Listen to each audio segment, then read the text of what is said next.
Okay, next question, number 6. Mr. Hammerback here again. We have an L-shaped swimming pool. So what does that mean? That is an area of 30 meters squared. So kind of like this shape, that's an L. And we know the area is 30 meters squared. And each rectangular arm has width 3 meters. What are they talking about? An arm. Well, I don't know. I'm guessing they mean that this is an arm and this is an arm. And so those arms would have widths of 3 meters. That's what I'm guessing. So if we're going to draw that out, I'm guessing it means that there's one arm that's 3 meters. And let's say here's another arm that's 3 meters. And if we were to connect this, we would have an L-shaped, here looks like an L-shaped pool. And the arms have lengths of 3 meters. But it says the area is 30 meters, so let's see if this is actually 30 meters. If I divide this over here, this is going to be 5, so I'm going to have 5 times 3, or 15 meters squared for this one. And then here we have 3 times 3, which is 9. That doesn't really work. 9 plus 15 is 24 meters squared, and I have to get up to 30 meters squared. So I need 6 more, right? We have 15 plus 9 so far. Let's write that out, 15 plus 9. So I have 24. I need 6 more squares.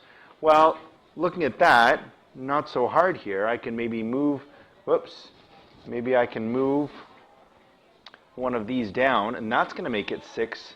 I get 6 more squares here. Right over here, I get 6 more squares. So let's do that and extend this side and see what happens now. Let's erase some of this stuff here because our side lengths will have changed. Still, I have arms of 3, but now this side here is 1, 2, 3, 4, 5, 6, 7, 8. Looks like it has a side of 8, and this side here is a side of 5. So here we have area equals length times width equals 5 times 3. This is going to be the same. This will be 15 meters squared.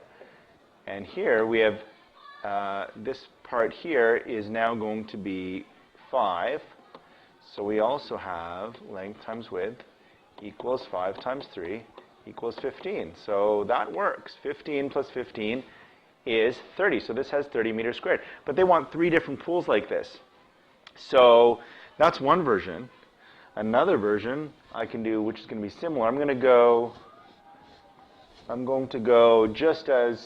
one more over, and that means I'll go one less on this side. So I don't know if you see what I've done here, but I've made this arm here one length longer, and I've cut off one of these. So I've added 3 to this side and taken 3 off. So this also has an area of 30 meters squared. So we're good to go on that. And we can see that we've got a 3 by 9 over here, which means this section is 27 meters squared and this one is 3. So that works. And I could also do the opposite. I could shorten it. So let's see if I go down a little bit. Instead of it being 8 long, let me clone this page, make another version of this page. And give me 1 second.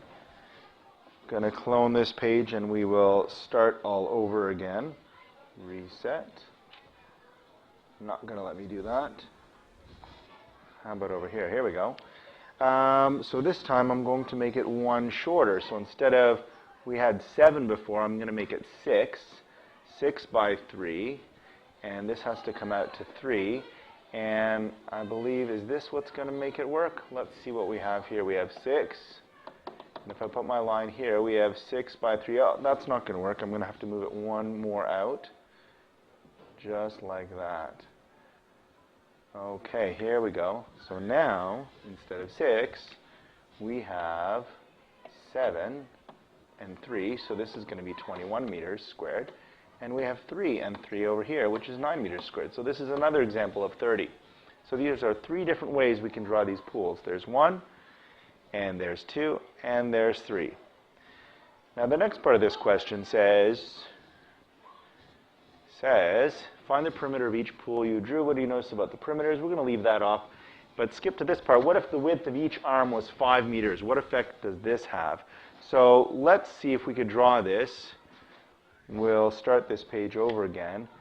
What if each arm is 5 meters? Now, well, they're trying to say here that there's one arm, and I'm going to draw it as small as I could with arms of 5 meters. So here are two arms. Here's 5 meters, and here's 5 meters. These are the arms that stick out very little. But if we see here, if I put a dotted line here, here we have an area of 6 times 5, which is 30. And here we have an area of 5. So we have 35, total of 30 plus 5, or 35 square meters. That's going to be the smallest pool we could have with arms that are 5 wide. So this does not work. So this L-shaped swimming pool could not have 5 meter wide arms. And that's the end of number 6.